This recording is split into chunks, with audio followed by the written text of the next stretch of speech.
This is the Google Pixel 2 from 2017. But how good is it in 2023? Let's start with the price. You can find them used for around 75 euros, which is actually really cheap for a phone like this. Because the phone is a bit old, but it actually has a really nice camera and the software still feels really good.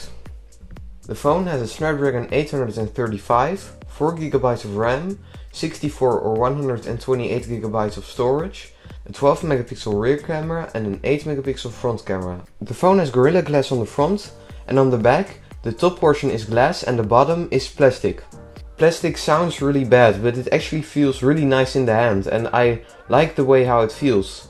And I also really like the dual tone design with the bottom and the top portion, and it feels like a pretty durable phone. The XL version of the Pixel 2 actually has rounded corners on the side, but the original Pixel 2 that isn't the XL version doesn't have rounded corners, but it does have really big bezels. As you can see, there is a very large bezel on the top and the bottom, but if you are just using the phone you don't really notice the big bezels, so it isn't too terrible. Of course this doesn't look like a modern phone because of the big bezels, but I don't mind it. The phone has a USB-C port, which is really nice, however it doesn't have a headphone jack. Unlike the original Pixel. Of course you can still use Bluetooth or an adapter, but it would have been nice if it had a headphone jack. The USB-C port works pretty fast and it's nice. For the buttons on the side you can see it has a power button on the top and then volume up and volume down. There is no camera shutter button and the power button is on the top instead of on the bottom, but I actually like it. The battery life on my phone isn't that good. I can probably get through half a day. And if I don't use it a lot, maybe a day, but I definitely need to carry a power bank, and the battery on this phone, at least for my model, isn't that good. The screen is really nice, I don't have any issues with it. It can actually go pretty bright and the colors look nice, and the screen is bright enough for outdoors, so if there is a lot of light it's still decent. Of course it isn't the brightest, but it's still fine. The phone has dual speakers and they actually sound pretty good. However, the bottom one has a bit more bass than the top one, but it's still fine. The design of the Pixel 2 is kind of interesting. Most people don't like it because of the big bezels, but I actually think it looks pretty nice. I like how it looks. I also really like the back with the dual tone finish. Sadly, the phone doesn't have wireless charging, which is disappointing, but wired charging works fine.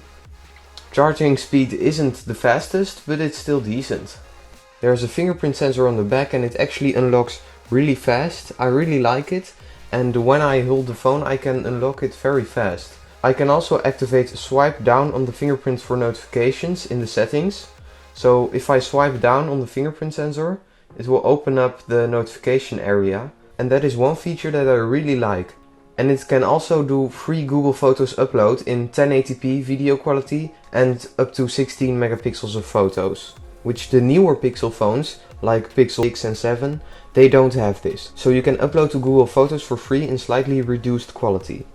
The camera on this phone is really good, especially for the time. This phone came out in 2017, but it still takes really nice photos. The Google Camera app does really nice camera processing, so when you take photos, the photos look really nice most of the time. It also has a lot of features like night sight, portrait mode, slow motion, time-lapse, and also some other features. The photos look really nice with good colors and also really good dynamic range. Video of the Pixel 2 isn't the best, but it's still pretty good. It can record in up to 4K at 30 fps or 1080p at 60 fps. Sometimes there's a bit of noise in the video and I'm not a big fan of that, but it's still decent quality. Also, the time-lapse is limited to 720p, which is a bit disappointing because that isn't very high quality. The focus is also really fast, but it doesn't have the focus tracking feature from the Pixel 3. The performance of the phone is actually pretty good. It doesn't feel slow and it runs most apps completely fine. It isn't really a gaming phone and it won't have the best performance ever, but it's still pretty good. And most basic things like social media, watching YouTube, taking photos will work great on this device. And it also has a stock Android experience. What do you think of this phone? Let me know in the comments down below, and thank you for watching.